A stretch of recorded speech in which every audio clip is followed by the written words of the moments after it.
Very warm welcome to everyone over here on this critical interactive program by Xena family. I am your host, Dr. D.S. Faruqi, um, and I will try to facilitate the journey of this event today. Um, we are graced by some eminent speakers today, um, and especially the keynote speaker, Mr. Narendra Mishra, and we have other special speakers such as Mr. Vivek Narayan Sharma, um, and uh, he is assisted by Ms. Anuja, and then we have Chetan Gaglani ji and Mohana ji as well. So today's event is going to provide us an overarching idea about how Xena family is heralding towards uh, compilation, refinement, and combination of relevant information that is contributing to into the improvement of the quality of life um, through various methods and systems. At the opening and at the very outset, I would like to introduce a very young, talented person who has been a key person for the events and the smooth functioning of the technical aspects and technical know-hows. And she is Shana Bhattacharya, who has been coordinating technically the entire event. Shana Bhattacharya is very young. It is particularly appreciable that she is a student of class 7 only, and she studies at Loyola School, BBSR. She has already attended and hosted some talk shows, and she has also delivered a keynote speech in this Xena system. She is not only an avid speaker, public speaker, and interactive person. She also creates websites, and she's very much interested into entrepreneurship, artificial intelligence, and business strategies. So we see a prodigy in the offing over here, and I invite with respect Shana Bhattacharya to the mic. Shana, please, over to you. Thank you for introducing. And so I'm very happy for today's event. I guess it will be a success. And so let's start with it. Sure. Thank you, Shana, for being with us on this critical event. So before going into the main business, it is important for us to have an idea about the mission and vision of the Xena International Foundation system. So for that reason, we would like to watch a video, which is the vision video for Xena International Foundation. So please, Shana, could you please play the video for our viewers? Sure. Is the screen visible to all? Yeah, it is visible to me. and you can expand. Okay, sure. Xena World Vision Document. We're a family, bringing joy, happiness, prosperity in our lives and around by nurturing, encouraging, catalyzing, enabling 360-degree well-being in physical, intellectual, emotional, social, and economic dimensions.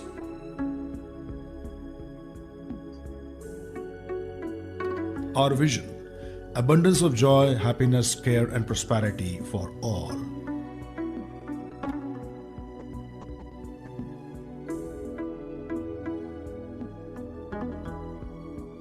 Our mission: we strive for alleviating pain, suffering, and poverty, encouraging unshackled free thoughts, enabling dignified jobs and livelihood, nurturing close family bonding, seeking joy and happiness in the impact caused.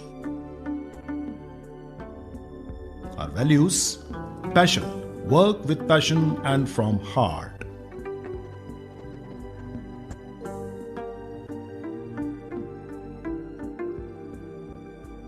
Our values: humility, learning attitude, mutual respect, and open to listening to others.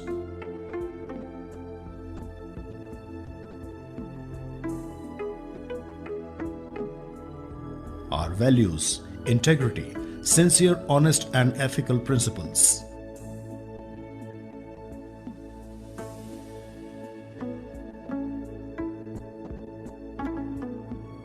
Our values: empathy, understand and feel others as your own.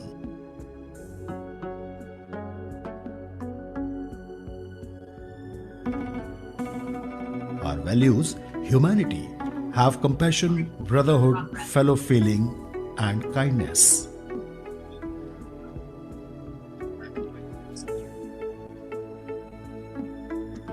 Our values: joy, work that brings joy and value, diversity and inclusion.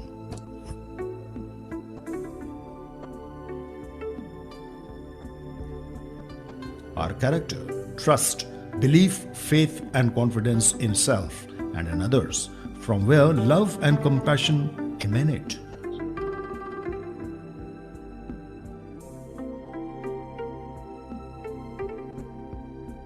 Our character: virtue, high moral values, patience, consideration, trustworthiness, and forgiveness.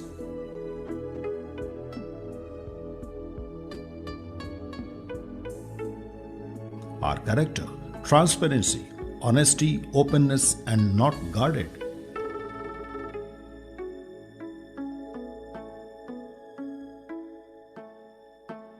Thank you.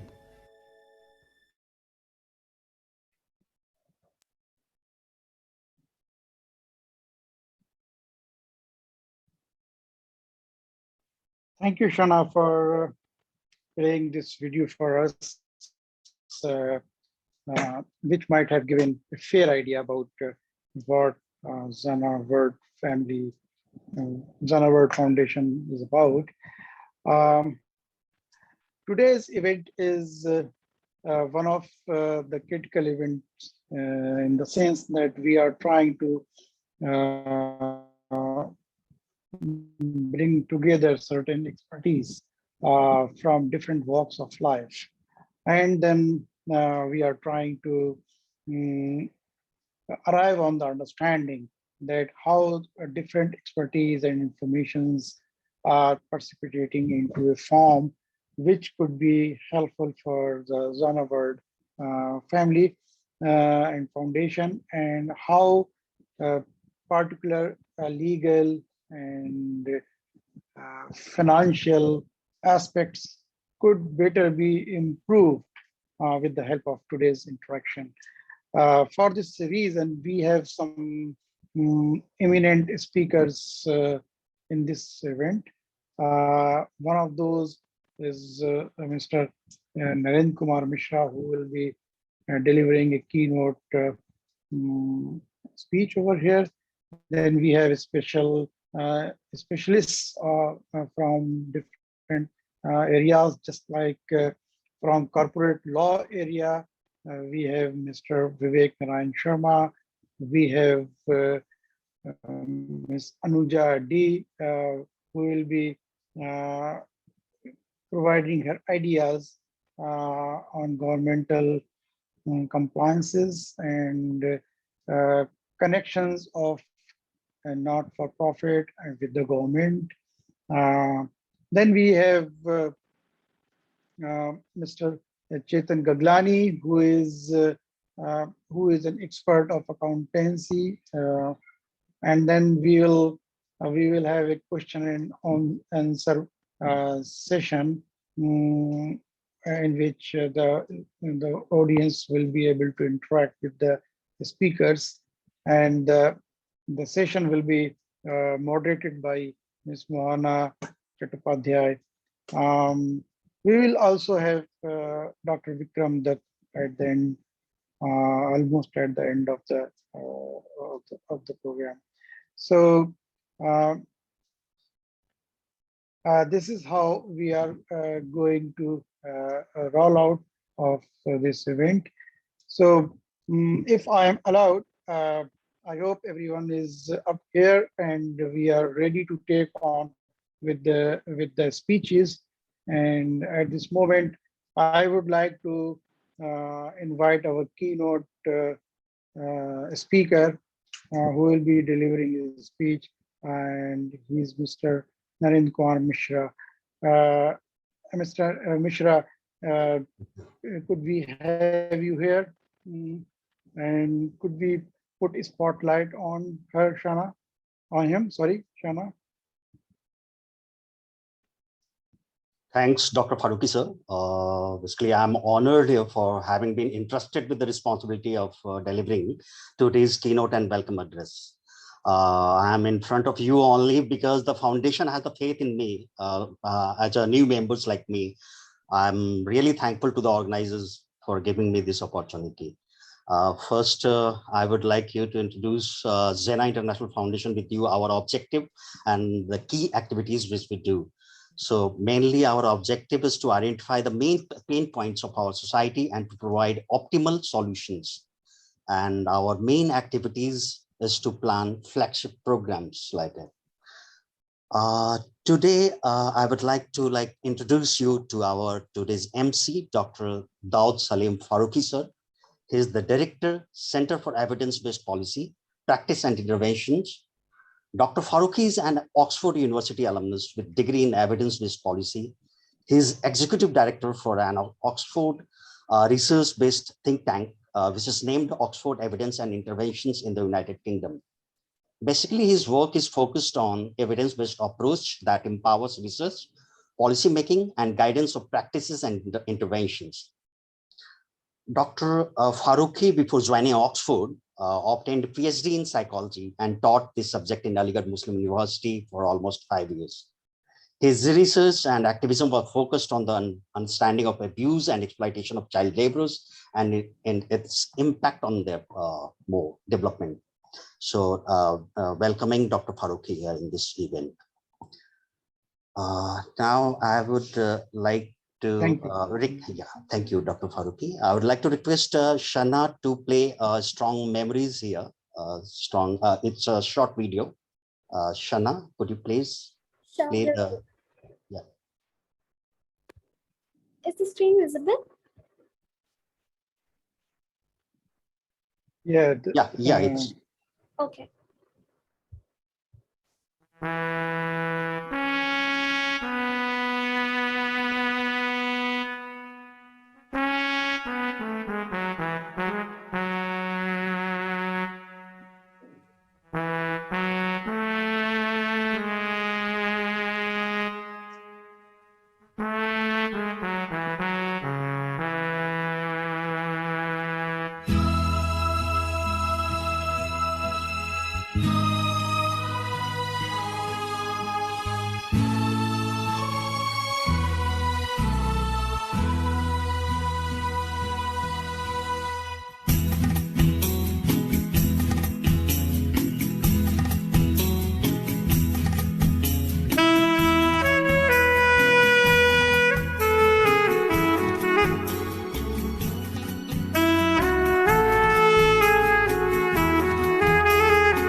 Thanks, Shana.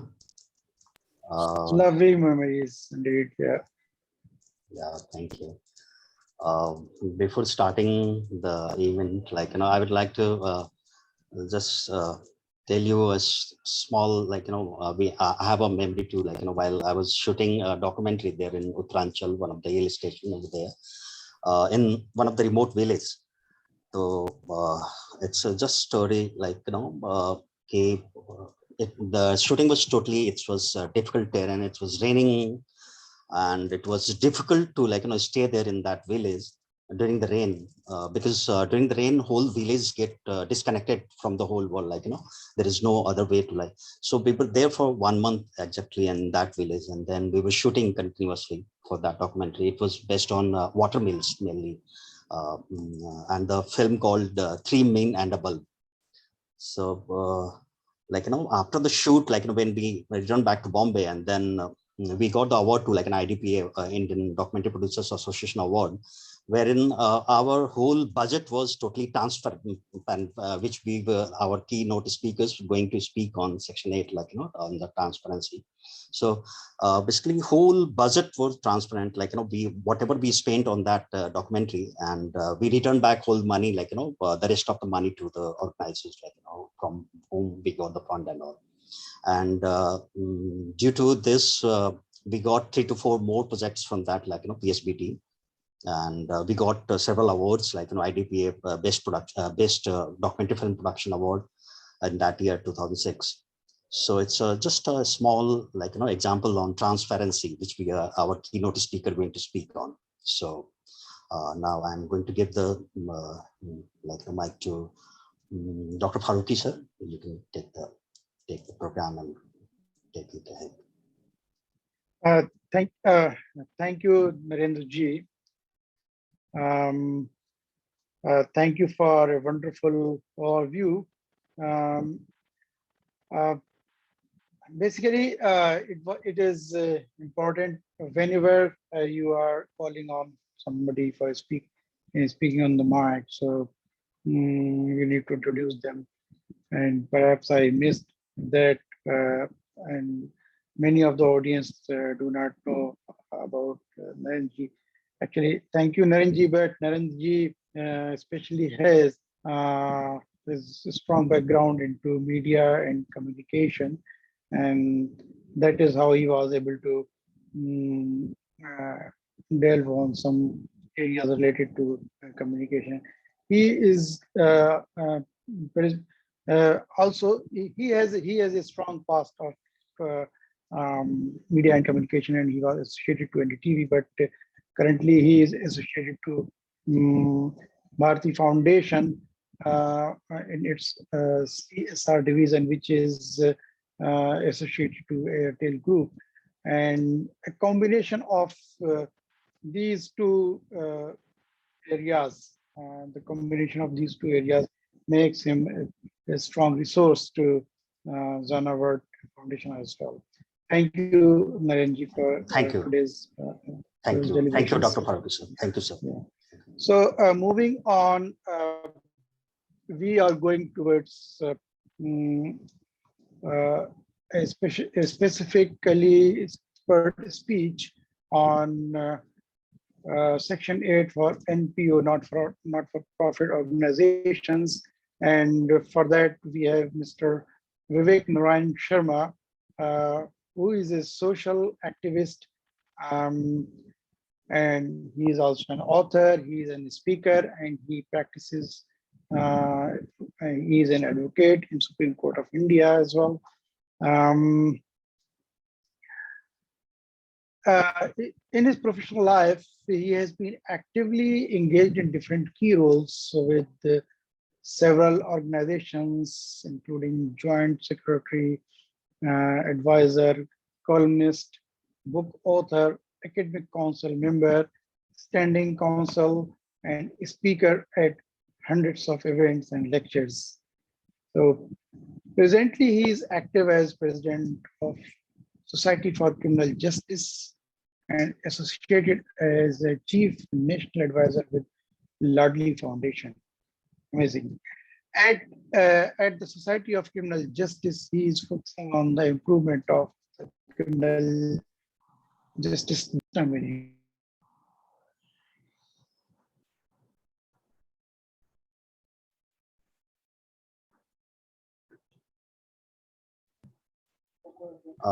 Dr. Faruqi, you are on mute. Please unmute yourself. Did you miss from me, like miss a lot from me? We missed one or two sentences. Okay, so I was saying that our next speaker is working with Lardley Foundation as well, and he contributes to various activities, including justice for women prisoners, gender equity events, and empowerment programs for differently able people who are also called the young people. So he has been into noble activities and involvements, and this is our fortune to have him as a speaker at this event. So may I request Mr. Vivek Narayan Sharma to get hold of the mic and enlighten our audience with his wise ideas. Mr. Vivek Narayan Sharma. Thank you, Mr. Salim Faruqi, and a very good afternoon to all of you. Thank you, Xena International Foundation, for having invited me here in today's discussion on the subject of Section 8 non-profit organization. And what a joy it is for me to spend this afternoon with you all. Well, my greetings to the members of Xena family and my dear brother, Mr. Rajiv Anand, and Mr. Dr. Salim Faruqi, the speakers, Ms. Anuja D, Mr. Narendra Kumar Mishra, Mr. Chetan Gaglani, Mr. Vikram Dutt, and Ms. Mohana and Ms. Shana, and other guests on virtual dais, and ladies and gentlemen. So today we are going to have some important session because there have been a lot of queries in respect of Section 8 company, why Section 8 company should be incorporated in place of a trust or in place of a society that can be created. So we will talk about in general in all of that. First of all, I would be telling you with regard to the Section 8, how does it spells, what does it give? Then we'll take a sneak peek view of the various rules and regulations. Summarily, I will provide you the insight, the sneak peek view of the benefits of being a Section 8 company. Third, I will point out the minimum requirements and the advantages and benefits, privileges of being a Section 8 company. And then fourth, I would distinguish between an NGO and the NPO, because there have been a lot of discussion, and there have been, I found that people were confused. They thought the NPO is same as NGO. So I think it would dwell well when we would talk about and just finish off this confusion today. So starting with this, when I have to talk about Section 8, so directly from the horse mouth, if we need to read the Section 8 of the Companies Act, this section was incorporated in 2014, and there have been two subsequent amendments. One is 2016, and the other one in 2020, very recently, last year only in September. So the Section 8 had seen two amendments. The section in itself has 11 subclauses.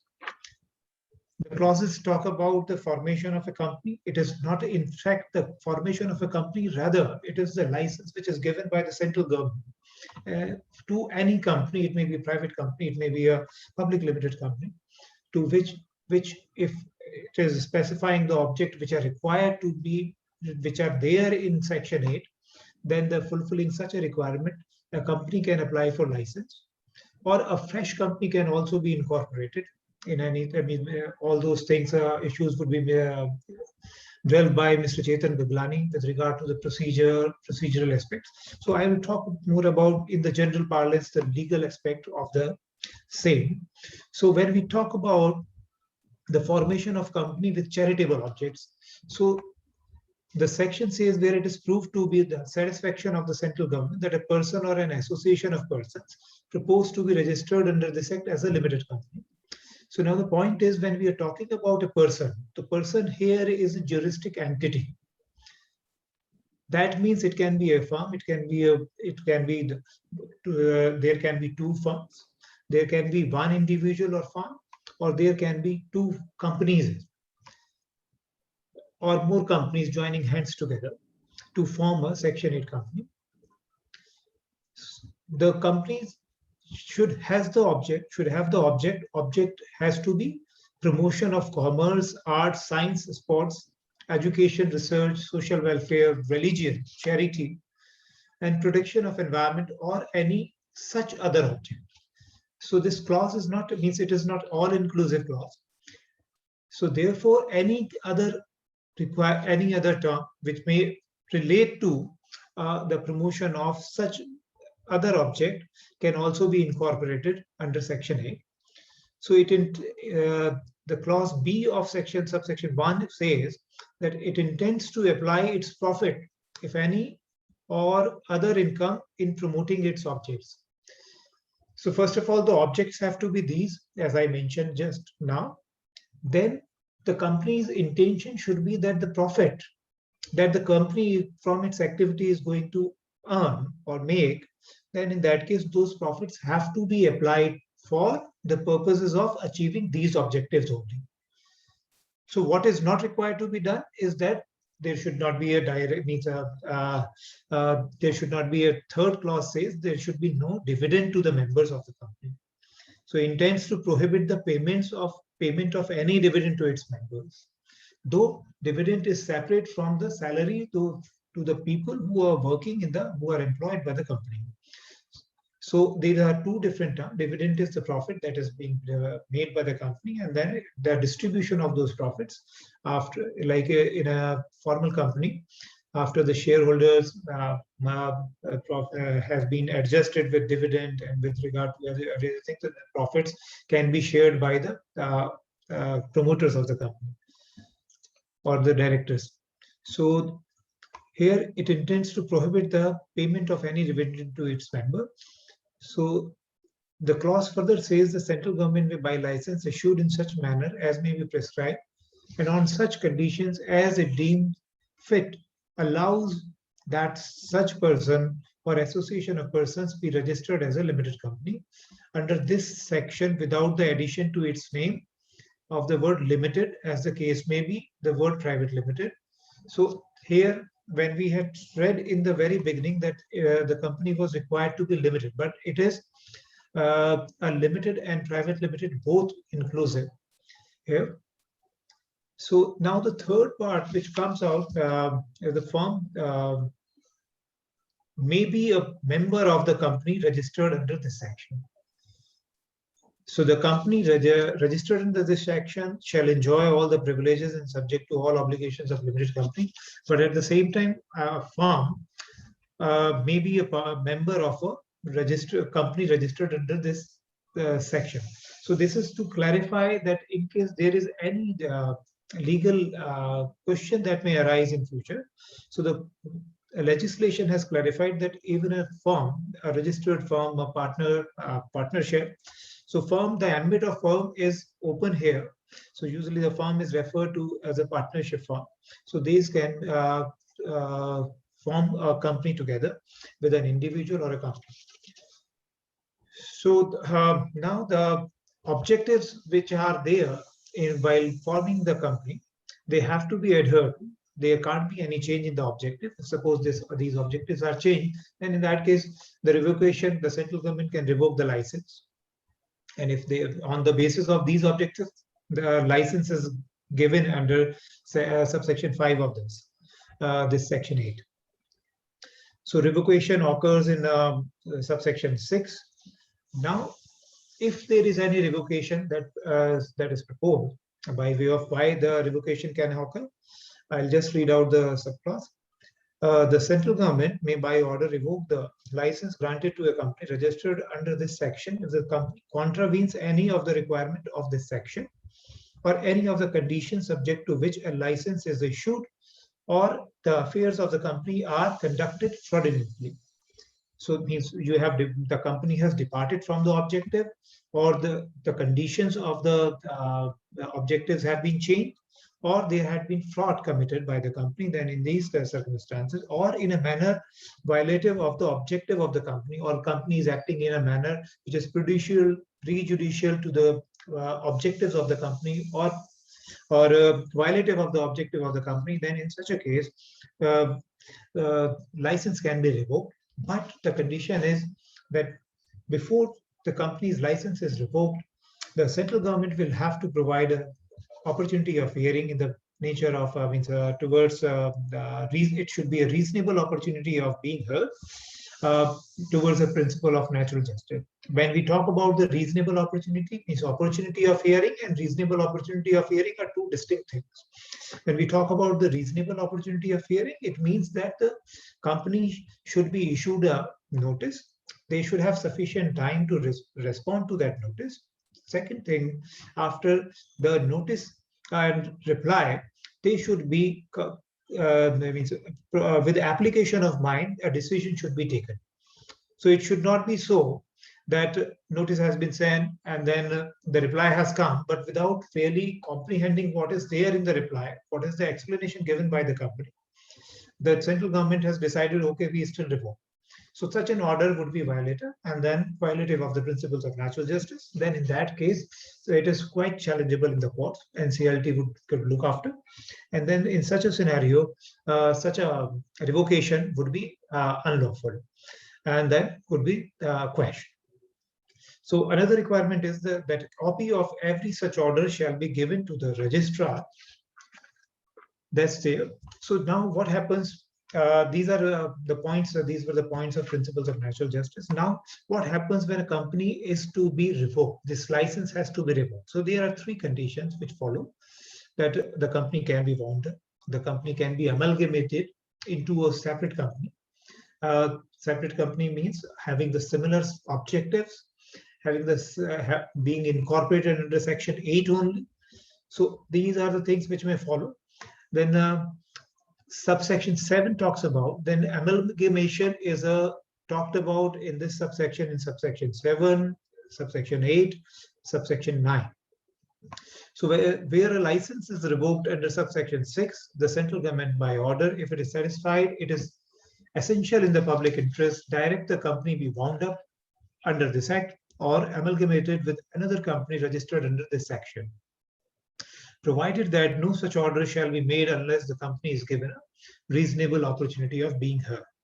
So subsection 8 says, where a license is revoked under subsection 6, where the central government is satisfied, it is essential in the public interest that the company registered under this section shall be amalgamated with another company registered under this section, having similar objects, then notwithstanding anything to the contrary contained in this act, the central government may by order provide for such amalgamation to form a single company with such constitution. So means there are further more languages, but the point is, the amalgamation, for the amalgamation, the central government will issue an order, or it may be wound up.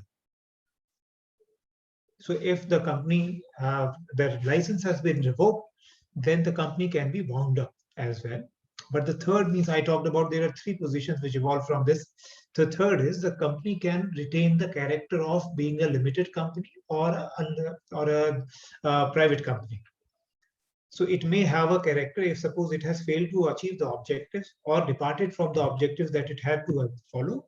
And in that case, and company is still doing the business, then in that case, the company can retain the character of being a private company or a public limited company, but it will not remain a NPO, non-profit company, under Section 8. So only the license will go. So three situations evolve from the revocation of license, that the company can become a private limited company or a public limited company.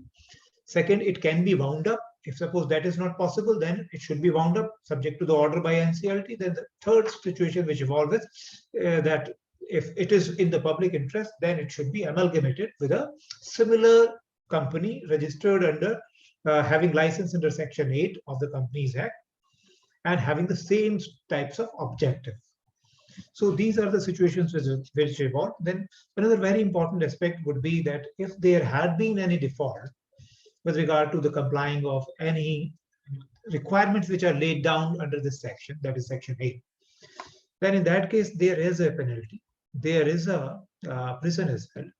So the company shall, without prejudice to any other action under the provisions of this section, be punishable with fine, which shall not be less than 10 lakh rupees up to 1 crore rupees, and then which may extend to 1 crore. And the directors and every officer of the company, mind it, directors and every officer of the company who is in default shall be punishable with fine which shall not be less than 25,000 rupees, which may extend to 25 lakh rupees. And then there had been a 3-year sentence in this. So there is a provision in this, provided that when it is proved that the affairs of the company were conducted fraudulently, every officer in default shall be liable for action under section 447. So this is what the section had read. So sections reading means it's a quite decently the very long section. So after reading the section, we take away few takeaways from that the formation of the company with charitable objects as defined in the subsection 1 of this section 8, that to promote commerce, arts, science, sports, education, etc., and similar objects. Then the profit has to be applied for promoting the objects only, and prohibition of payment to any dividend or payment of any dividend to any member. And examples, there has to be some examples like FICCI, ASSOCHAM, CII, Sports Club, National Sports Club, etc. There are several examples of these kind of companies, which are Section 8 companies. Similarly, Xena Foundation has also been registered under Section 8 for having these kinds of objects. And then there are some more pointers with regard to Section 8 and PO, that there is no requirement of a minimum share capital. Otherwise, when a company is formed, there is a minimum share capital required. So for forming a non-profit organization, NPO under Section 8, you don't require a minimum share capital. Then the profit has to be used only for the purposes, no private profit. Then no declaration of dividend to members. Then these companies operate under a license from the government, and then does not have a limited or private limited in their characteristics, so therefore no requirement. So whatever name one may choose, that name is enough. No requirement of using limited or private limited, and license is revoked if the contravention is there. And on revocation, I'm just summing up, and on revocation, central government may direct it to convert its status and change its name, or wind up, or amalgamate. And then very clearly, a partnership can be a member of Section 8 company. So with regard to the revocation and penalty we had talked about. Now there are certain requirements as per the rules which are there, that there must be 2 minimum shareholders. There must be minimum of 2 directors. Directors and shareholders can be same person. And at least one of the directors shall be the resident of India. When the company has to be registered in India jurisdiction, then at least there is no requirement of minimum capital, as I told you earlier. The income tax PAN is a mandatory requirement in case of Indian nationals. And any one of identity proof, be it voter ID, Aadhaar card, driving license, passport, apart from the IT pendant. And then foreign national passport is an essential requirement. And any one of the proof of residence, like electricity bill, telephone bill, mobile bill, bank statement, these are required along with these 2 things, as I spoke earlier. Then registered office address proof, that is the rent deed, or along with rent receipt and a copy of latest utility bill in the name of the landlord and a no objection certificate. It is very important that NOC is required from the landlord if it is having a registered office at a rental space. And in case the premises are owned by the directors and the promoters, then any of the documents establishing the ownership, such as sale deed, house tax, etc., with the NOC of the owner. So then there are some privileges and advantages that forming a Section 8 company is an easy process. The minimum paid capital is not required, exempted from stamp duty exemption. And any of the registered partnership firms can be a member of its individual capacity. The tax deduction benefits under Section 12AA and 80G of Income Tax Act to the donor of the company. It generally takes around 30 to 45 days to register a company under Section 8. And this duration can also be reduced by way of a indulgence of regional director of the companies. So usually the Section 8 companies are being used as a special purpose vehicle in India, which is a driving force in helping out the government in relaying the schemes of the government to the public at large and for the betterment of society. So there have been so many benefits of forming Section 8, but then the biggest challenge that comes in the mind of people who want to go in the domain of NGOs or social service, that what is the right thing to do, whether they should create a society or a trust or a NPO, and what is best. So it all depends on the objective that one may have. But before I talk about that aspect, there is another aspect I want to talk about with regard to, as I told you in the beginning, that there is a difference between NGO and non-profit. While most NGOs are non-profit, few non-profits are NGOs. So all non-profits are not NGOs. So why so? So there is a difference, like an NGO refers to a non-governmental organization formed by ordinary citizens that operate autonomously of government, and an organization set up to, means while NPO is an organization set up to provide goods and services to people and operates on the principle that no member will receive or share profits or losses of the entity as per Section 8. Then registration of NGO can be there under the Trust and Societies Act, and then NPO is registered under Section 8 of Companies Act. Areas of operation of NGO is large, and NPO area of operation is very limited. An objective is limited to promoting the arts, science, research, and all.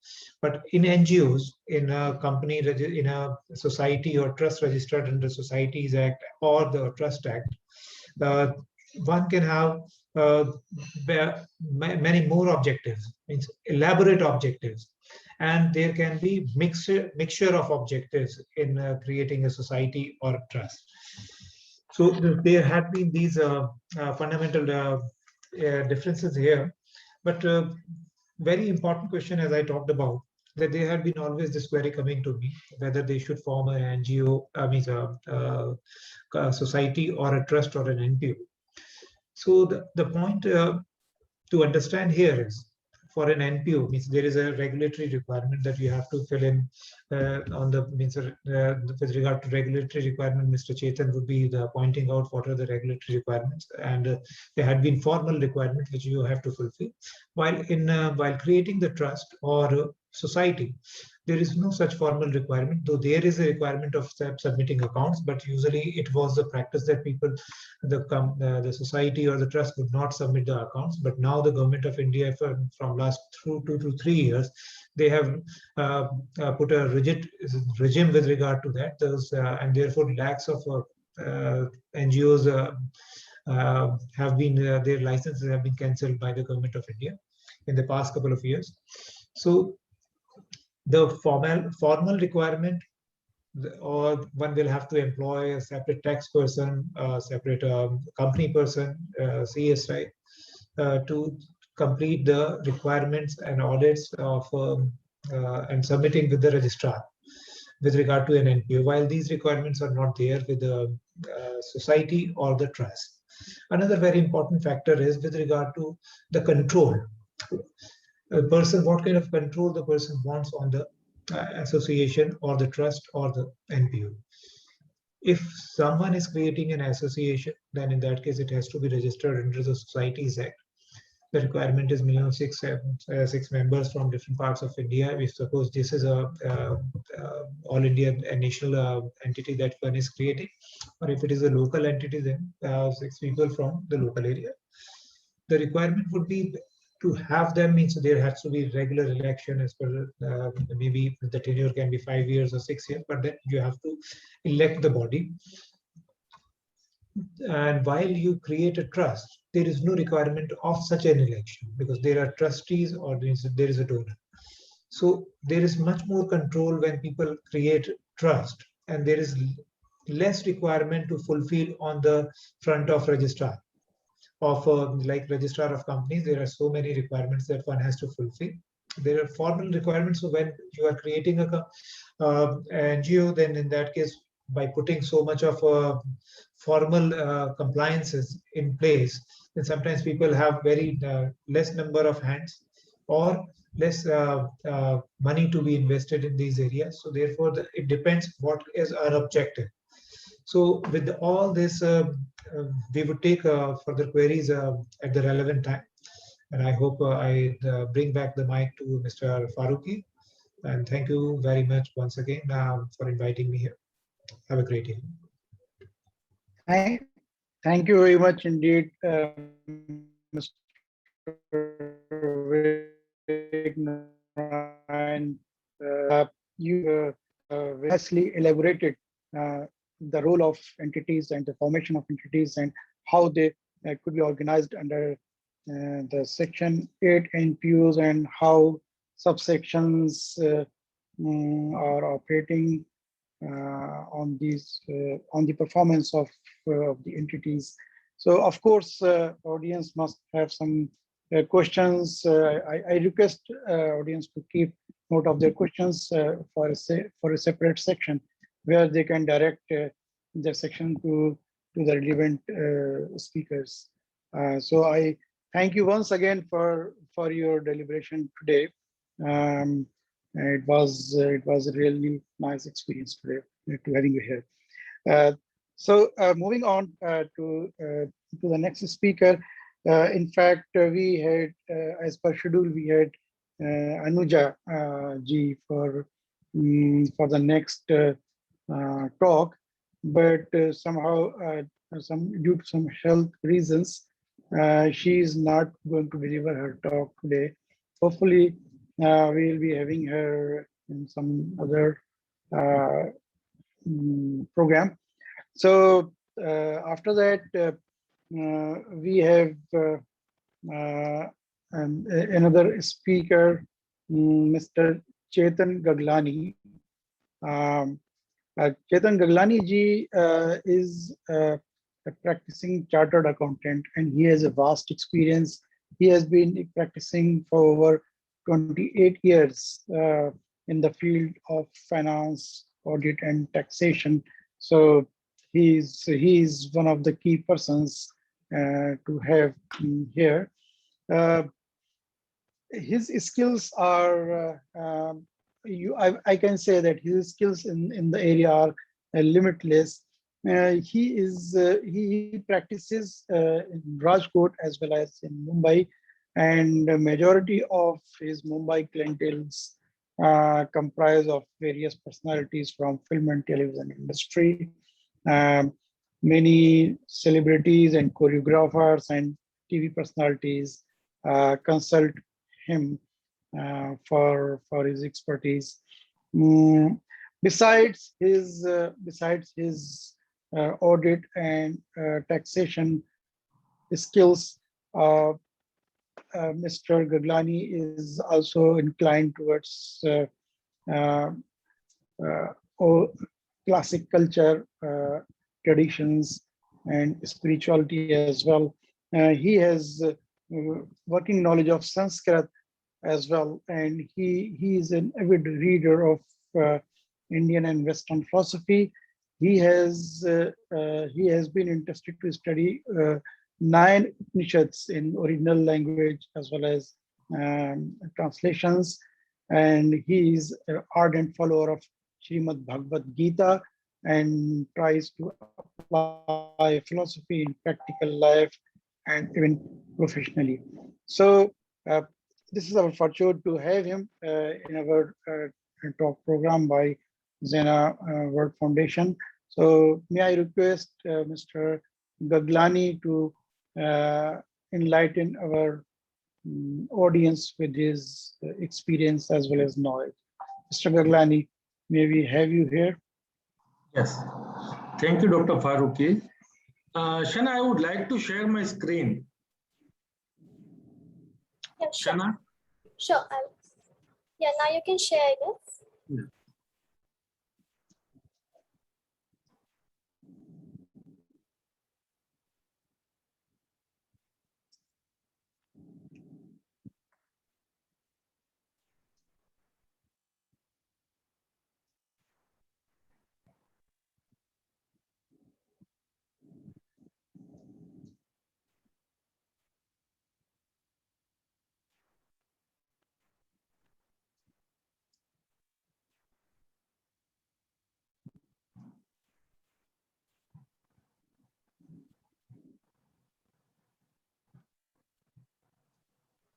So I have given you the permission. You may Okay. Okay.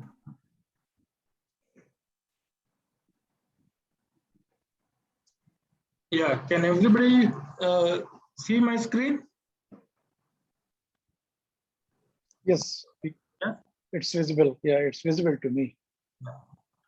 Now, my topic is do's and don'ts in case of NPOs in the field of accounting. First of all, let me thank you, the Xena family, to invite me to give my insights over this subject. And some of the topics may get overlapped with what Mr. Mishraji just now explained to us.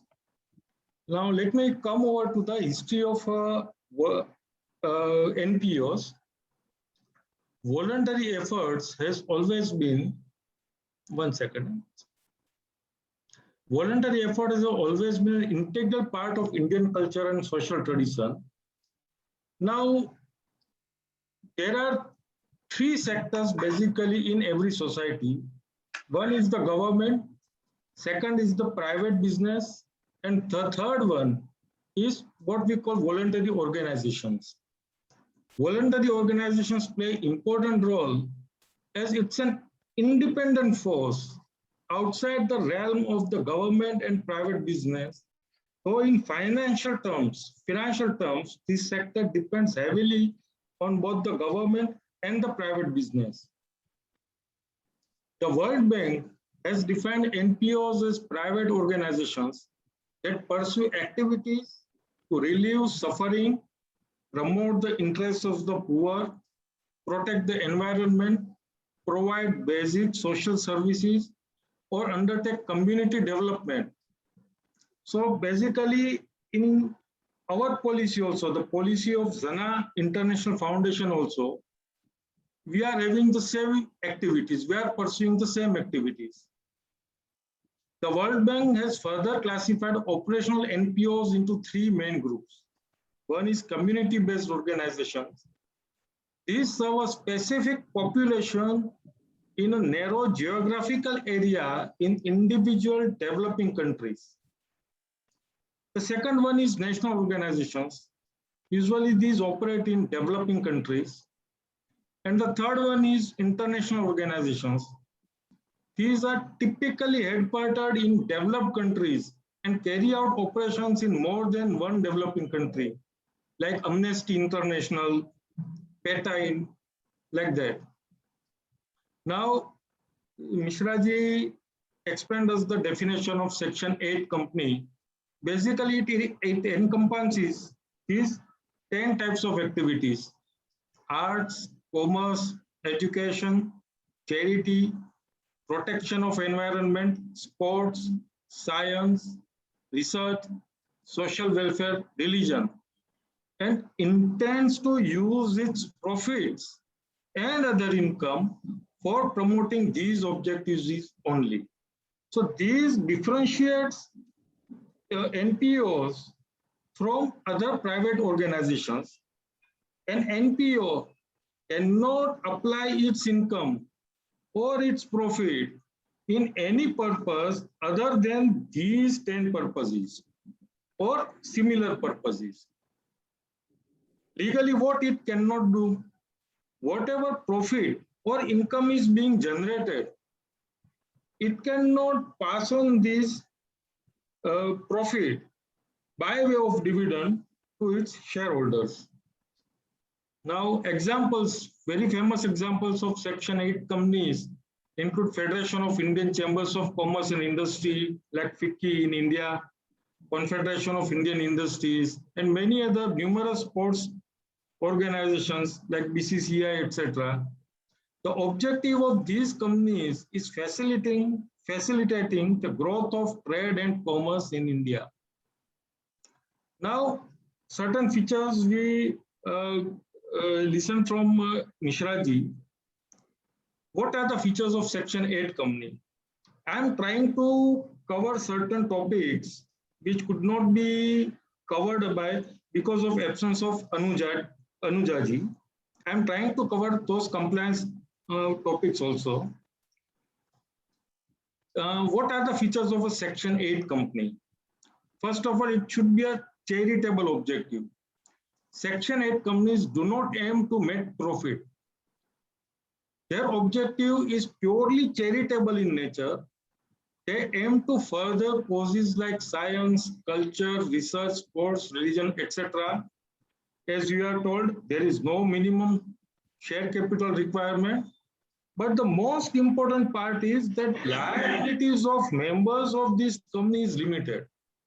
Means in future, while carrying out the activities of the organization, if the company, if the organization falls short of resources, suppose liabilities of the companies are more than assets of the company, then individual members of the companies, they don't have to pay out of their own pockets.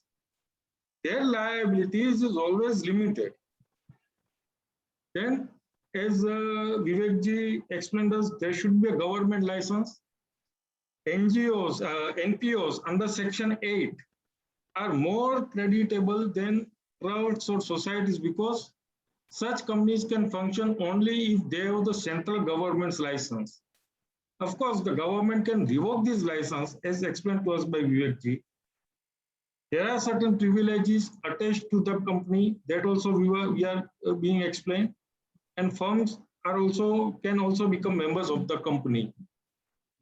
Now, it is important to note that such companies can only be limited companies, but they need not include the word limited or private limited in their names, as all other companies have to do.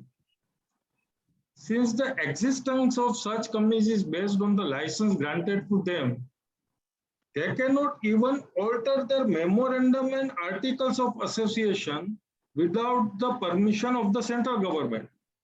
For any limited company or for any company incorporated under the Companies Act, memorandum and articles of association of any company are like their constitution. They cannot do anything which is not prescribed in these documents. Whatever they do against this document, it is ultra vires their memorandum. So even if this company want to alter their memorandum or articles, they have to take permission of the central government by making an application to registrar of companies, and from there they have to get the permission. Now coming to certain compliance requirements, which I am trying to cover up, there are certain statutory requirements which are to be followed by Section 8 companies. One, there need not be any independent directors. All other public limited companies have to appoint certain number of independent directors. This requirement is not with the Section 8 company. Suppose the activities of Section 8 companies are spread all over the world, or certain other NPOs of foreign establishment, they come to India and they set up some NPOs in India. Then there should be at least one resident director, resident Indian directors who is required. There is no need of any woman director on the board of the company, but it is preferable. Again, there is no restriction on maximum number of directors in case of Section 8 companies, provided that the company has not contravened the provisions of Section 92 and Section 137, that is defaulting filing annual return and financial statements. In case of other companies, a person can be a director of maximum of 20 companies. And in case of public limited companies, he can be a director of maximum 10 companies. But if a person is director in a Section 8 company, this directorship is not counted in the number of directorships he is holding with other companies. So he can be director in say 3 NPOs and still he can be director in 20 other companies. So this is the meaning of this provision. Then there are 2 other statutory requirements regarding board meetings of the NPO. One board meetings in 6 calendar months, and quorum should be lower of 2 or 25% of total directors or minimum 2. Suppose in case of Xena International Foundation, say we are having 2 directors, then all those 2 directors should be present in the meeting of the board. But if the company has say 12 directors, then 3 directors will do. But there should be a minimum of 25% directors present in the meeting. Then maintenance of books of account and audit and other documents. The company, the Section 8 company is compulsorily required to maintain books of account on accrual basis. Accrual basis means we have to report we have to make the entries. We have to account for the transaction as and when they accrue. It doesn't matter whether you receive the corresponding money or you pay the corresponding expense. Suppose, to take a very simple example, suppose electricity bill of March comes in the month of April and we will be paying in the month of April, but that expenditure is to be booked in the month of March itself. This is called accrual system of accounting. There is another system of accounting which is called cash system of accounting. That is being followed whenever we receive any income or whenever we pay any expense. At that time, we have to account for it. But in case of a Section 8 company, it is compulsory to follow accrual system of accounting. So the income and expenditure of any relevant period has to be booked in that period only. It cannot be postponed. Second, the company is mandatorily required to conduct audit of the company by a chartered accountant. So we have got some privilege over the years.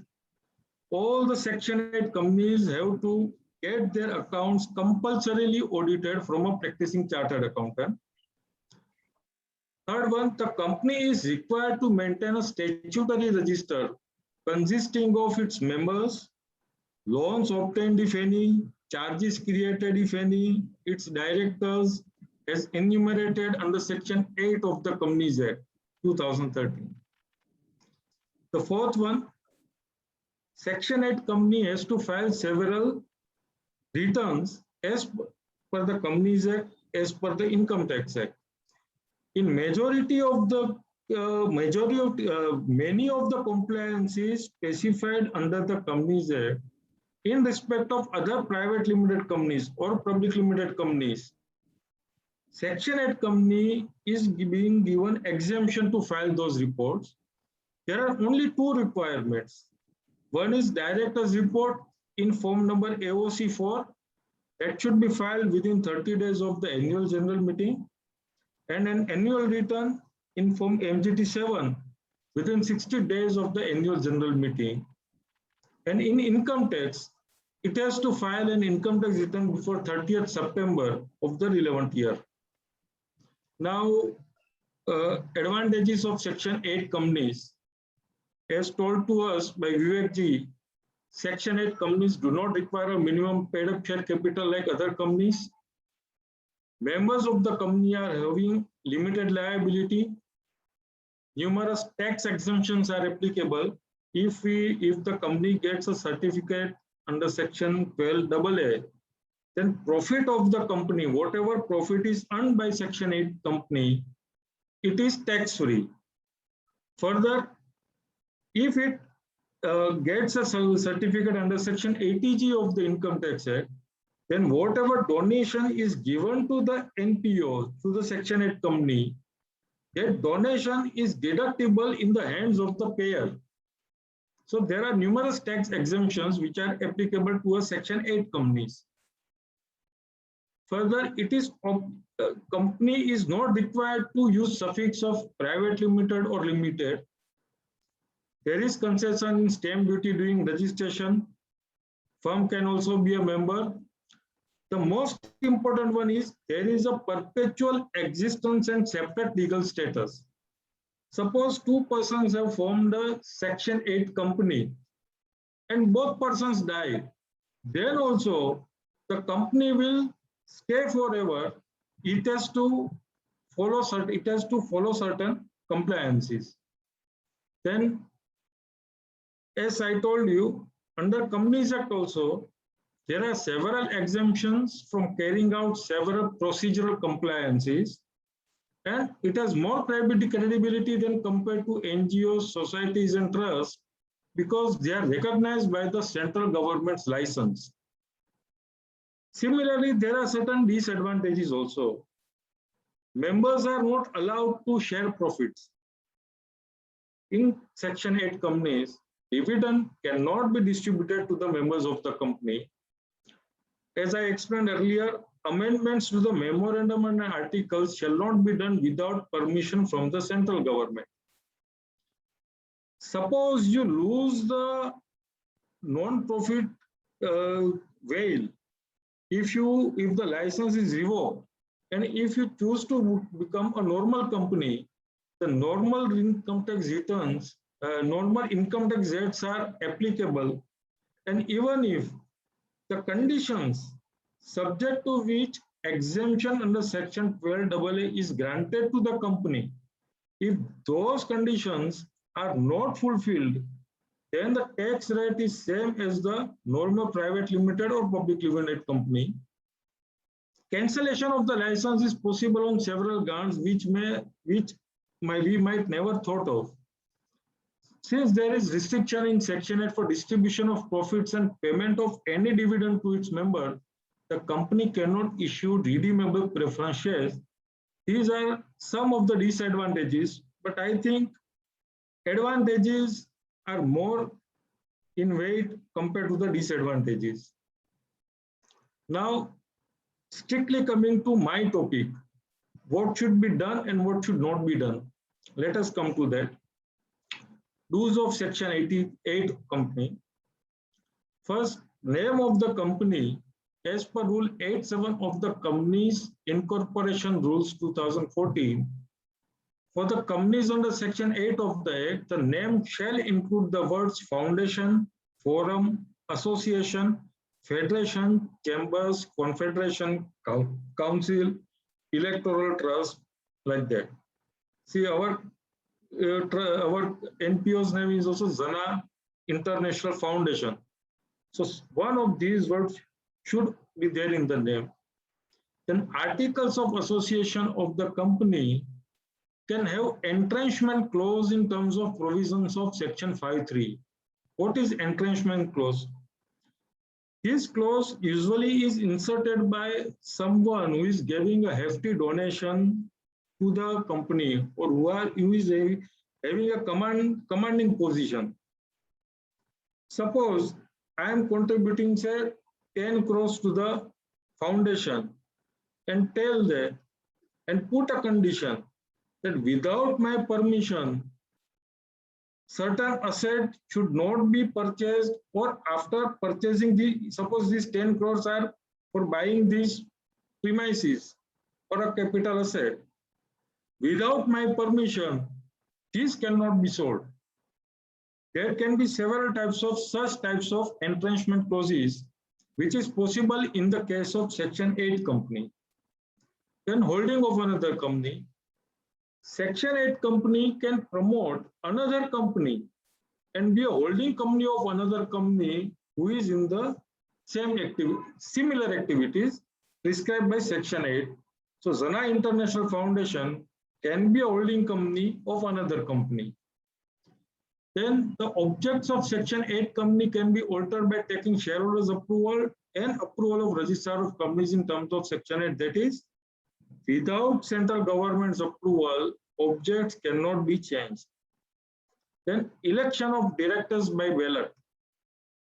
If election of directors by ballot is not prescribed in the articles, then Section 160 of the Companies Act applies, and consequently a deposit of ₹1 lakh is mandatorily required to be taken from the present standing for directors election. And as I said earlier, at least one meeting within every 6 calendar months. So minimum 2 board meetings should be held in a Section 8 company. There are certain don'ts of Section 8 company. One-person company, a one-person company cannot be incorporated or be as a member of Section 8 company. Again, proxy. In terms of Rule 19 of the Companies Management and Administration Rules 2014, a member of a company registered under Section 8 shall not be entitled to appoint any other person as his proxy unless such other person is also a member of such company. For example, suppose I am having shares of Reliance Industries Limited. So instead of attending myself the annual general meeting of the company, I can send anybody, any Tom, Dick and Harry to attend that meeting, and I can give him a proxy. But that is not possible in case of Section 8 company, unless the proxy himself is also be a member of the Section 8 company, that is this company. Then directorship in Section 8 companies, as I explained earlier, that will not be counted for calculating the ceiling with respect to maximum number of directorships as prescribed under the Companies Act. Then it is not mandatory for a Section 8 company to appoint an independent director. Bonus shares. A Section 8 company is prohibited from issue of bonus shares to members. However, it may issue bonus shares to its employees. A company, like other company, cannot issue bonus shares to its members, but it can issue bonus shares merely to its employees. And as explained to us by Vivekji also, Section 8 company cannot be amalgamated with a company which is not a Section 8 company. So amalgamation, which Vivekji explained to us, is possible only in case both the companies are Section 8 company. Now, so far as my topic is concerned, accounting, what are the rules of Section 8 company? All the Section 8 companies should maintain proper books of account with respect to all sums of money received by the NPO and the matters in respect of which receipts take place, showing distinctly the amounts received from income generating activities and through grants and donations. So we should bifurcate between what are the grants, what are the donations, what are the income generating activities. Then all sums of money expended by the NPO and the matters in respect of which expenditure takes place, and all assets and liabilities of the NPO. Now, proper books of account would not be deemed to be kept with respect to the matter specified therein if such books are not kept as are necessary to give a true and fair view of the state of affairs of the NPO and to explain its transactions. There may be certain transactions which may partly be in kind and partly be in cash. Or suppose a person donates its immovable property or something in kind to the trust, then all these transactions should be properly accounted for in the books. If they are not accounted for, then it will not be deemed to have maintained the proper books of account. Another one, if such books are not kept on accrual basis and according to the double entry system of accounting.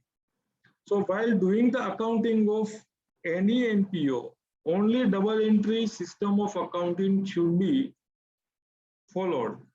There is another method of accounting, single entry book system of accounting, that should not be followed. It's a little of technical nature, so I am not going into much detail. If such books are not kept so as to reflect a true and fair view of various funds maintained by the NPO, we will come to this later on.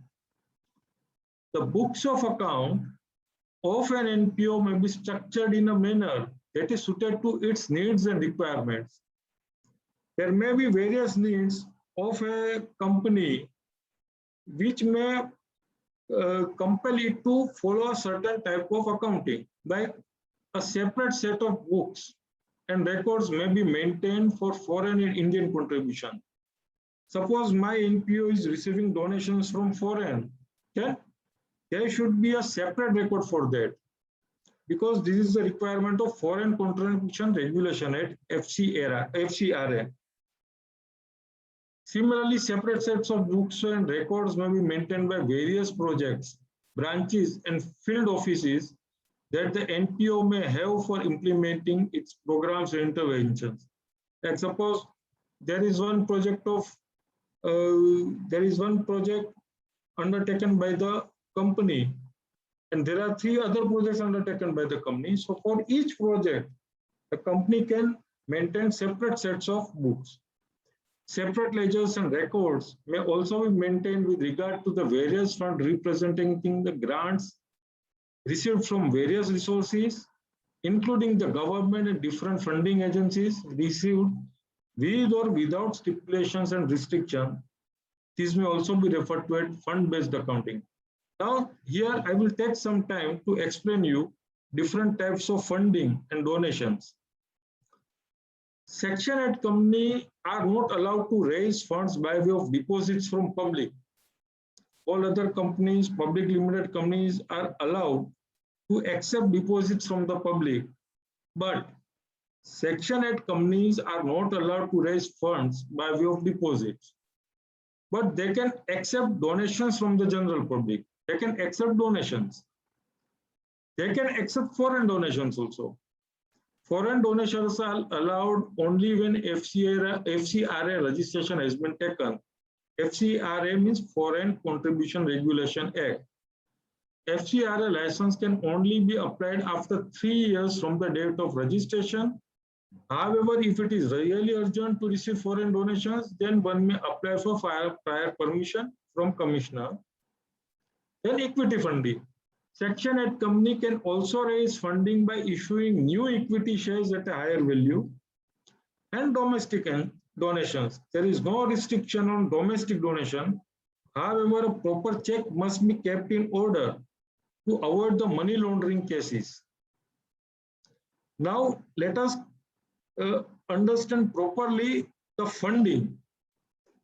NPOs frequently receive grants, donation, and other forms of revenue, the use of which may be either unrestricted or subject to the restriction imposed by the contributors. That is, such funds can only be used for specific purposes and therefore are not available for an NPO's general purposes. Further, there might also be legal or other binding restrictions on NPOs to use certain specific amounts only for specified purposes, or NPOs may also on their own earmark certain unrestricted funds for specific purposes. For the purpose of appropriate presentation of these funds in the financial statements, it is necessary to understand the nature and characteristics now, which I will explain to you. One is unrestricted funds.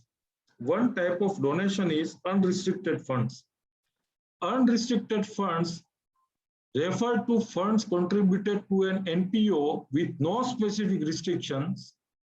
The obligation of an NPO while accepting an unrestricted donation or grant is to ensure its usage for the general purposes of the NPO. This can be of three types. One is corpus.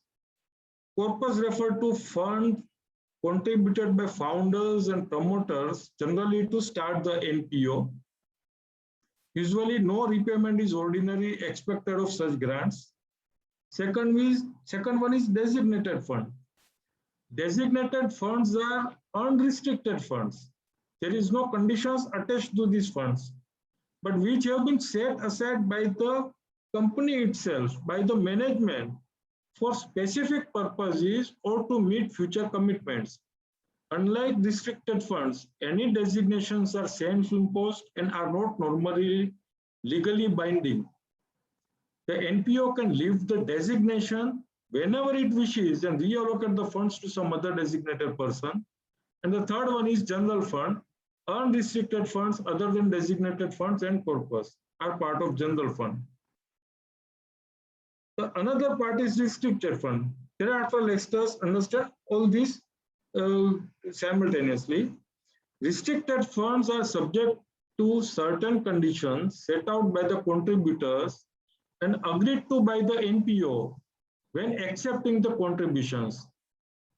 The restriction may apply to the use of the money received or income from the investment of such money or both.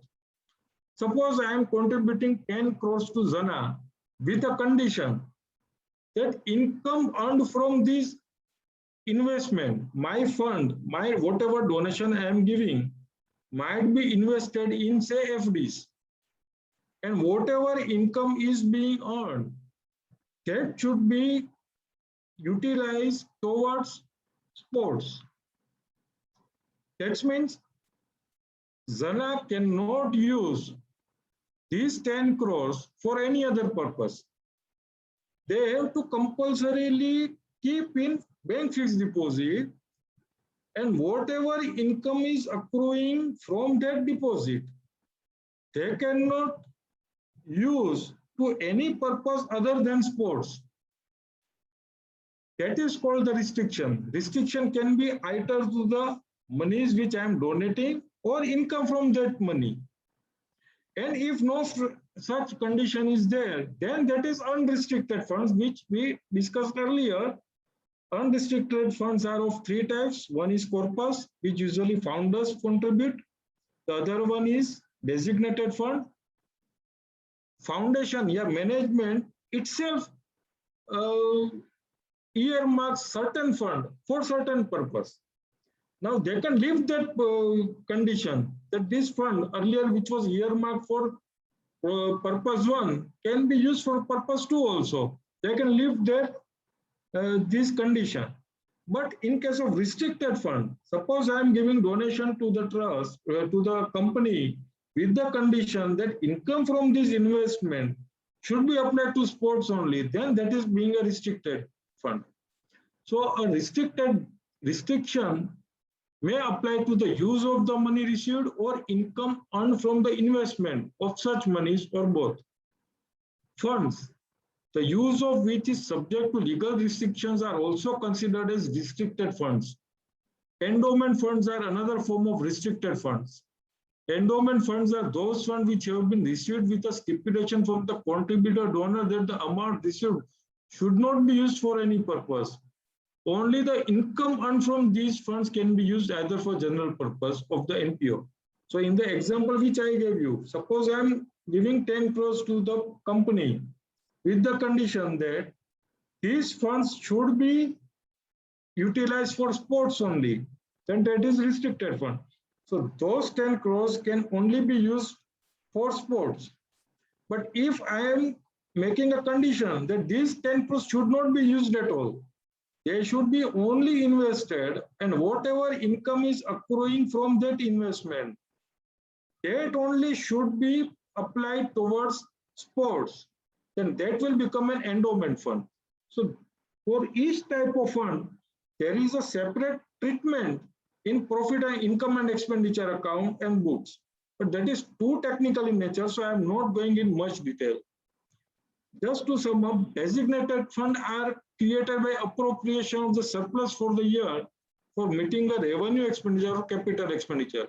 Suppose the fund is not restricted, it is unrestricted, but the management designates it for a particular use, then it is a designated fund, and that designation can be lifted by the management. Restricted funds will normally carry a stipulation as to the use of income earned on investments made out of the contribution received. If the terms stipulate that the income earned should be used for the same purpose for which the contribution was made, the income earned should be credited to that fund account. I told you that there is some technicality in showing these types of fund in income and expenditure account, but we are not going in that much detail. So this was all about accounting treatment of funds, funds, assets, liabilities, etc. So I like this line in our this thing. We have got our own guidance note. This line was written: "Great creativity is great, but not in accounting, because in accounting we have to write what is actually there." License when the company can become, that Vivekji told us. Winding up also he told us. Punishment for contravention, that also he told us. So to sum up, what a Section 8 company can do and what it cannot do. What it can do any activity which is done without any profit motive. It can open branches as there is no specific restriction, however advised to open in limited numbers. It cannot distribute profits, but it can give salary to members and directors for their services. And it can claim income tax exemption by registering under Section 12AA and Section 80G. And what it cannot do, it cannot take profit from the company directly, but it can take in the form of salary, official expenses, etc. It cannot run with profit motive, otherwise all the existing tax exemption will be withdrawn, and it cannot take deposits from general public. With this, I will put an end to my lecture. Thank you. Thank you very much indeed, Chetan Ganglani ji, for providing us a detailed account of inside nuances, do's and don'ts, that how Section 8 companies should move forward in their functioning and what are the risks as well as advantage areas. So it's been quite an interesting and enlightening session, and I'm sure that audience on this program were enjoying the information over here. Again, if audience are having any questions, they can note those questions down and hold those back with themselves. And in another specific session, we will be entertaining those questions, which will be directed towards the specific speakers. So before we move ahead with the next speaker or the next session, there is a mandatory memory activity, just like a slideshow was run in the keynote, that some memories were shown. So we want to have some memory here. So a group photograph has been requested. Therefore, I request all the attendees to please open their videos so that their faces could be seen, and we might like to get ready for a photograph. And I request Shana to take a group photograph of this event, and then we will move ahead for the next session. Shana, are you here? Yeah. So I would want all of our participants to please switch on their cameras.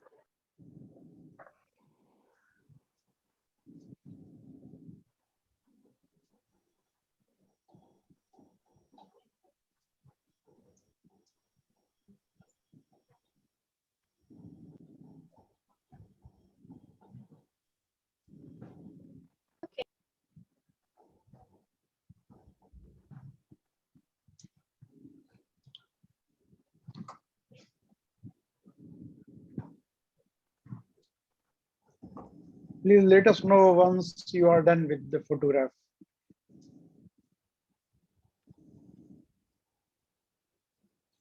Yeah, it's done. Thank you. Thank you very much, Shana. So after a wonderful session by Mr. Chetan Ganglani, we will have another session, which is a dedicated session for question and answer moderation. And this session will be run by Ms. Mohana Chattopadhyay. So before she starts her session, a few words about Ms. Mohana Chattopadhyay. Mohana is currently based out of Kolkata, India, and serves as director at Value Care Incorporation, Value Care Solutions Private Limited, and owner and proprietor at Value Care Services. Value Care is an independent software vendor, system integrator, value-added reseller, and vendor agnostic aggregator providing end-to-end bespoke IT, ICT, and mobility solutions to micro, small, and medium enterprises. So today we are fortunate to have Mohana with us, and she is going to run this question and answer moderation session. So I request Mohana to please take charge of the dais and run her session. Good evening, everybody. Thank you so much for your kind words, Dr. Faruqi. Am I audible? Lovely. Yes. Yes, you are very much out. Right. One of the first questions I have for both panelists is Xena has 9 entities in all. How do we understand what kind of activity fits into what kind of entity? I think it's very important to understand that we've both panelists have taken us through, the complexities of starting up a Section 8 company. And yes, Mr. Gaglani also took us through the various accounting procedures. But what we do need to understand is we're done and dusted with the formation. Now, what we need to possibly figure out is what kind of work happens in which entity. Who would like to take that question? Either of you, Vivek ji or Chetan ji? Yes. See, with regard to the 9 entities, because of the objective will define what activities are required to be carried out by the entities, and as to what requirement formations would be required means with regard to the compliances and the other aspects. So means I was discussed with regard to entities, but now it is a long time back. So I have just totally forgotten what was discussed with me at that point, because we had been doing these discussions since the last one or more than even before the lockdown. Yeah. So we had our first meeting, I think, around 2 years back. So the first draft was drawn, then I had given some advice with regard to those aspects. So you will have to be pinpoint, you will have to pinpoint as to what would be your question here. No, what I meant to ask is what activity. See, there are very fine lines which get very blurred in terms of what activity is best suited to which kind of entity. If it is a profit making, then of course a private company or a partnership or anything that has been created. There have been a private company which has been created along with the NPO, and then there is a society also created, to my understanding, to my knowledge. So the 9, am I right? Yes, we have a trust as well. Yes. So the activities of trust means could be with regard to the NGO works, means spreading all those information and knowledge to people in general, here with regard to the that NPO which has been created, the activities could be demarcated for different fields of law, and all these activities can be marked in one NPO only. So with regard to that, the funds can come, and then accordingly those funds can be invested. And because there is a lot of compliance issues, so those compliances are required to be regularly fulfilled. And also the objectives have to be achieved in the manner they have been written in the memorandum. So the one will have to take care. Though in general parlance, there is a prescription of a punishment and also the penalty. But in with regard to some violation under the Trust Act or under the Societies Act, the rigidity is not so much as you would find in respect to the companies. So the one will have to take care is which are the open domains which require more compliance. So where we can really fill in those compliances fully, and there are if there appears some gray area, then under those activities, those things can be taken up with the trust and society. Right. Does the audience have any questions? I don't have any questions on chat as yet.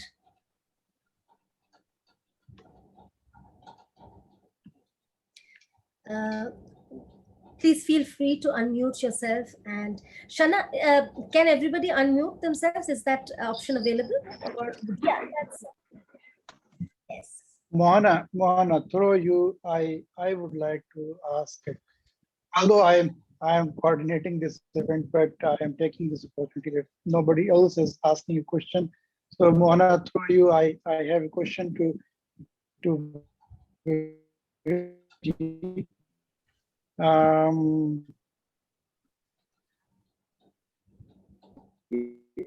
this speech he has trust and societies have advantage of having their bylaws or their rules which could be formed in pervasive form.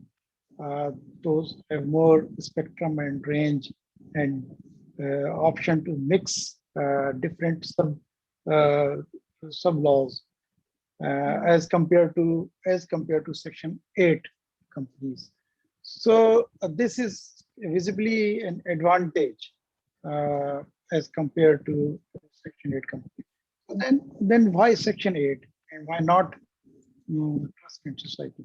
That's just that might be a silly question, but I just wanted to know. Yeah. Look at the perspective from the international arena. Section 8 looks much more formal. It appears much more legitimate in the eyes of with regard to the foreign funds which come to the different countries. So therefore, when there is a company which has been incorporated in Section 8, so it looks much more authentic to the those people who are sending money for social works here in India. Though the monies are coming to trust also and to societies as well, but a major chunk, big portion is sent to the Section 8. Then the comfortability of the business houses, that they have those funds. These were the requirements under the Companies Act that they have to spend for social welfare. So with regard to those welfare work, so it is more comfortable for them to put their 2-3 people from their organization and be part of this. So with regard to if they create a trust, and trust comes in the hand of one person or two persons or those persons who are trustees, with regard to election, there are always fights and all those things. Then the issues of trust in societies go to the civil court. On the contrary, the issues of the NPO will go to the NCLT, which is a much more faster mechanism to redress any problem if there is. If there is a question of mismanagement, then in the ordinary sense for trust or NGO, for trust or society, then you'll have to again go to the either before the society registrar who is competent to decide a matter or initiate an arbitration proceeding if that is so, or decide the issue or go before the civil court, where it would take a lot of time. But at the same time, if suppose there are these kind of problems with regard to the NPO, then in that case, the jurisdiction would be with the NCLT again. So the fast-paced mechanism redressal is one very important area. Another is the reliability, the face that it looks not only reliable, but it looks a very cute face on that and has a rather bigger impact in attracting funds. And then there are compliances, regular compliances, without which, if it is not so, then there is a provision of penalty and punishment as well. If there is a default and non-compliances, then one may attract penalty, and if default, then punishment and penalty both. Then in such a scenario, it is much more formal arrangement. But because these trust and societies are going in India for very, very long time, since more than 100 years, so therefore it doesn't dwell well to tinker with those things which are already prevailing, and they are. Yeah, Societies Act is from 1820, I think. Yes. And yeah, way back. So ultimately, ultimately, this is the case of credibility, which makes Section 8 companies credibility and style. Style as well. Yeah. Thank you. That is very practical insight about that. Yes, I have a question, if you don't mind. I want to know what are the other Section 8 companies in India? Like, can you name a few which are which I can search? There are so many. Means I cannot say. So name a few which I can search, like which are there in the news for their good purposes. Is there any which I can search? No, there are some. Means like I am an advisor to the this Social Responsibility Council, SRC. We are working in respect of environment. I am chairman of their programs. We have been doing some very good programs. So again, Social Responsibility Council. Similarly, there are so many councils or associations which are there as a Section 8 company. So can you name a few other than Social Responsibility Council? Can you name a few? I will take some reports from Mr. Chetan. Sorry, we are not able to hear you.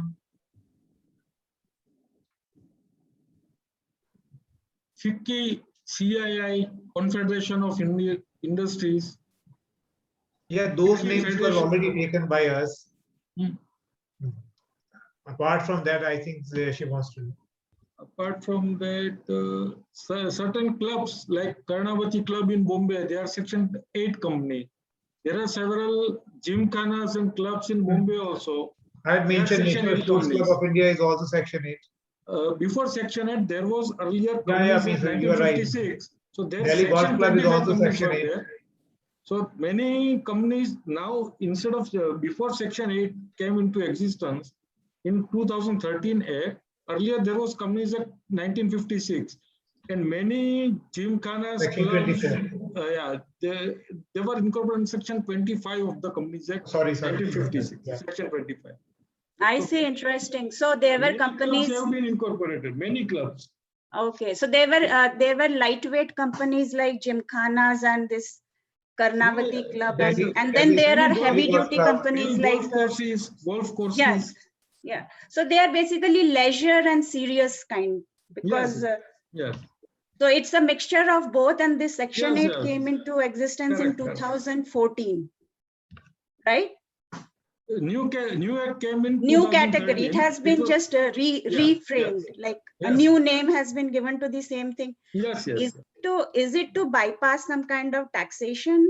I mean, no, nothing like that. Nothing like that. Earlier, there were Section 25 companies. Now there's, because entire Companies Act has been revamped. No?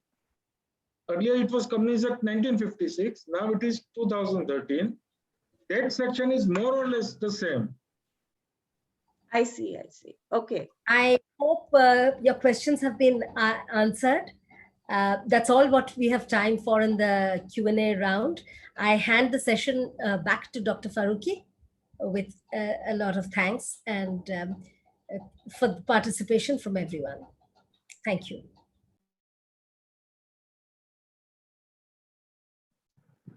Thank you very much, Mohana, for running this question and answer session.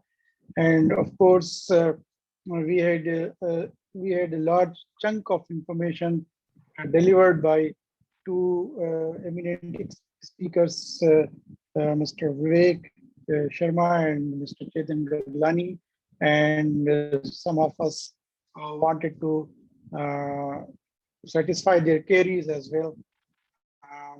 And thank you for the session. After the session, we have a small vote of thank session as well, but this is uh, from a very eminent person. So I'm sure you are looking forward to that.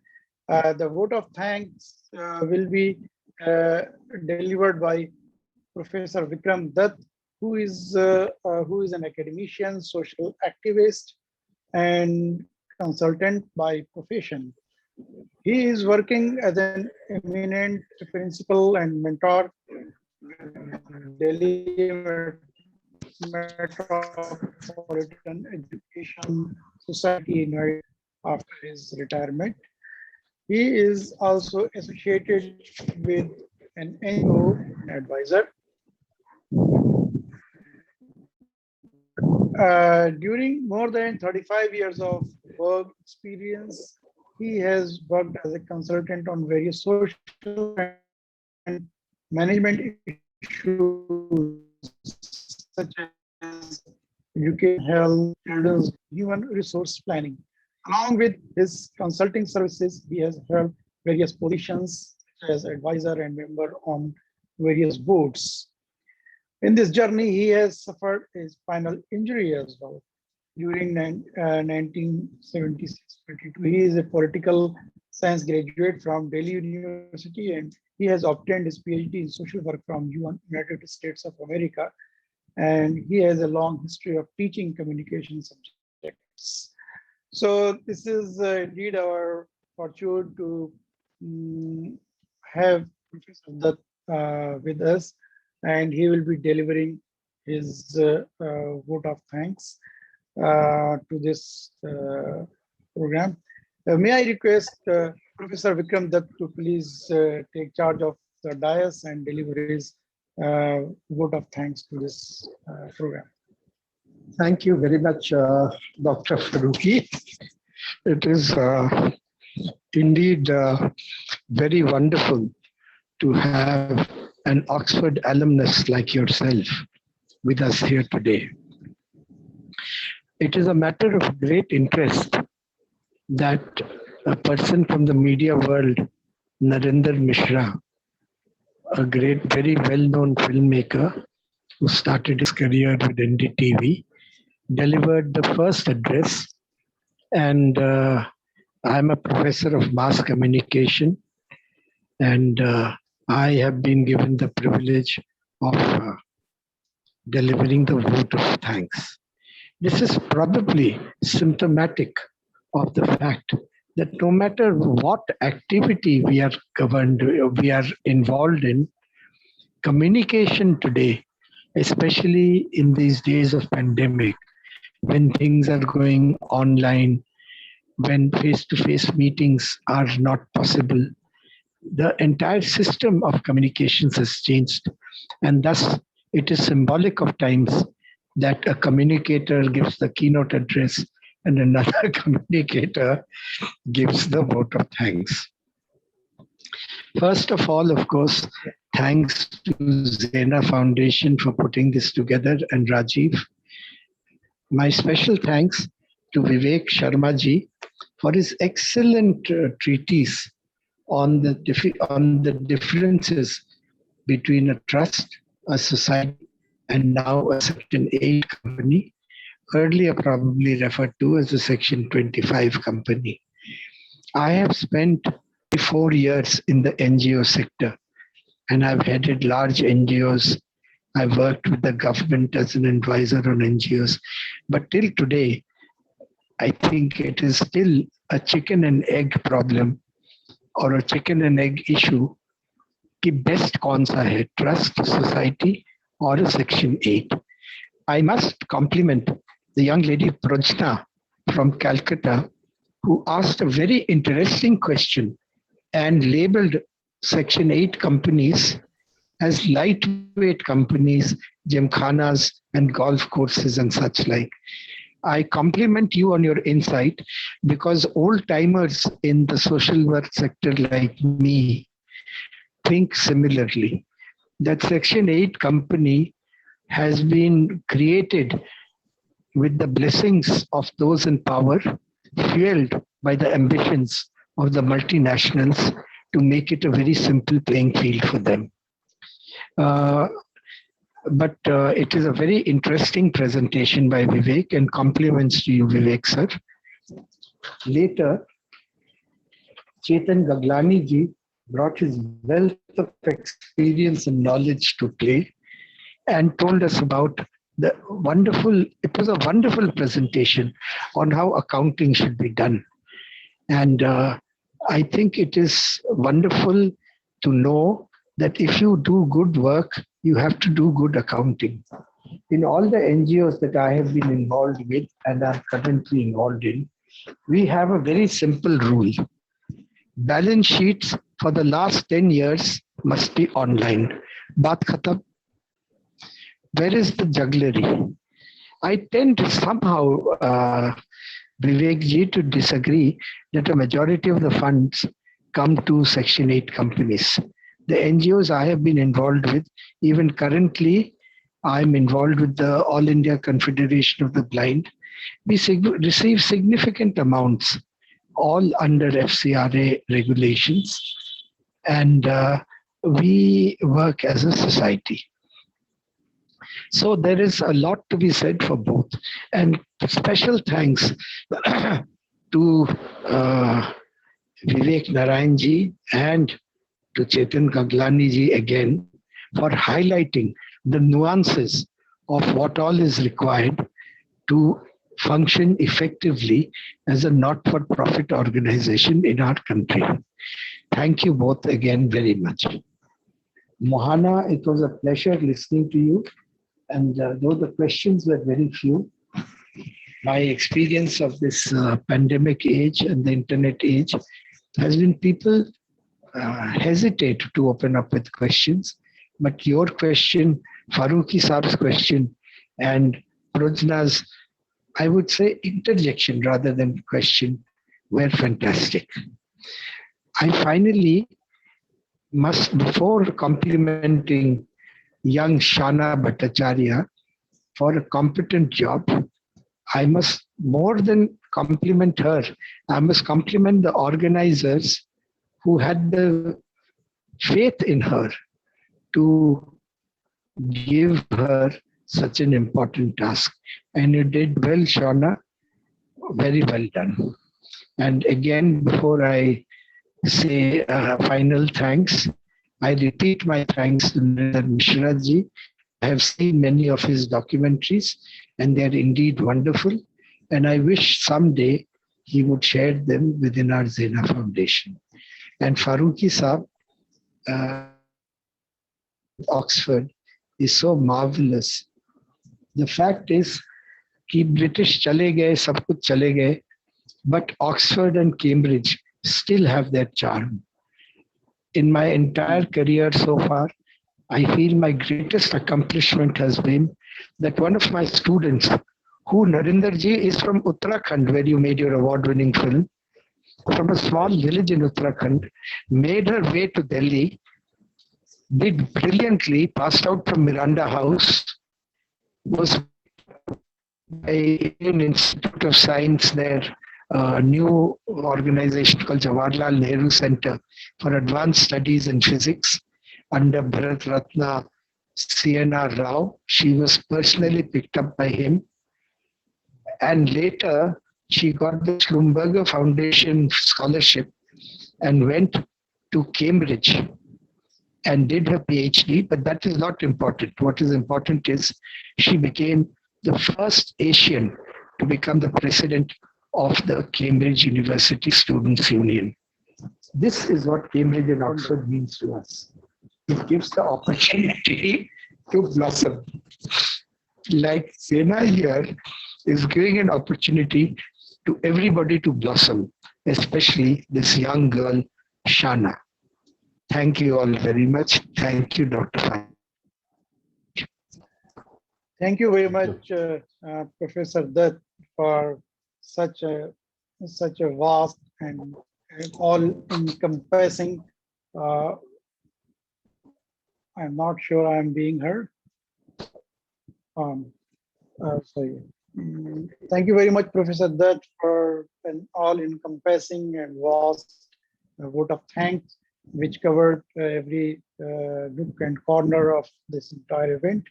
And totally, this vote of thanks was representative of the entire Xana family and the audience too, especially to the speakers who provided their expert inputs over here.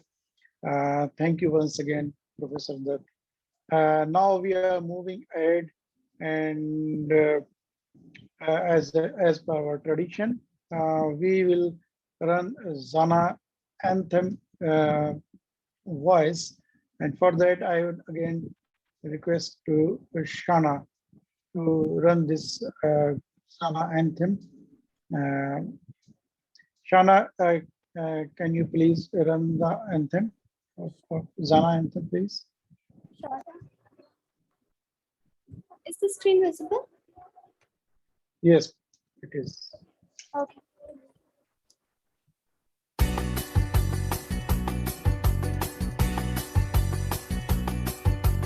हम सदस्य ज़ैना के हैं, ज़ैना परिवार हमारा, चारों ओर खुशी फैलाने का है अपना नारा। हम सदस्य ज़ैना के हैं, ज़ैना परिवार हमारा, चारों ओर खुशी फैलाने का है अपना नारा।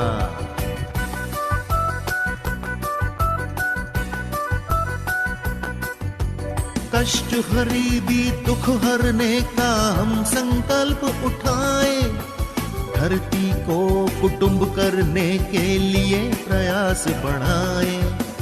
कष्ट गरीबी दुख हरने का हम संकल्प उठाए, धरती को कुटुंब करने के लिए प्रयास बढ़ाए। हम सदस्य ज़ैना के हैं, ज़ैना परिवार हमारा, चारों ओर खुशी फैलाने का है अपना नारा।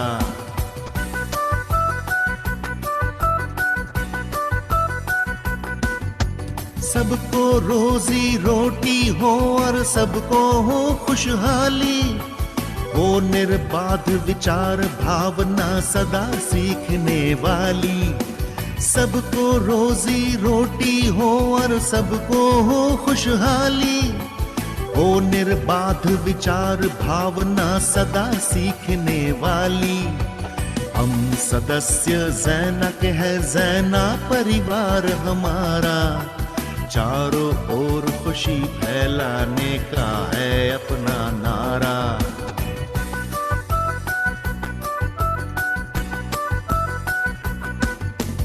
दया क्षमा नैतिकता हो और हो सम्मान सभी का, सबको यूं अपना माने के दिल न दुखे किसी का। दया क्षमा नैतिकता हो और हो सम्मान सभी का, सबको यूं अपना माने के दिल न दुखे किसी का। हम सदस्य ज़ैना के हैं, ज़ैना परिवार हमारा, चारों ओर खुशी फैलाने का है अपना नारा। हम सदस्य ज़ैना के हैं, ज़ैना परिवार हमारा, चारों ओर खुशी फैलाने का है अपना नारा।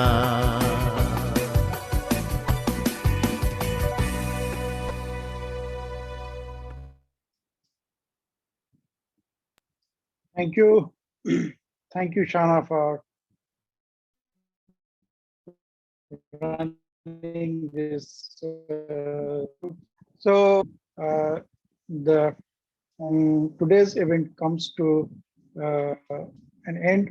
It's been a real pleasure to get together here to share ideas and to take important messages for ourselves, which will again be heralded for the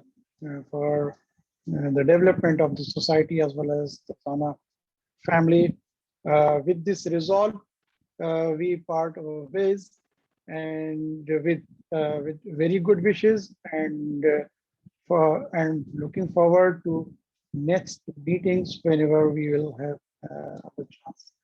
Thank you very much, everyone, for being here. Thank you once again.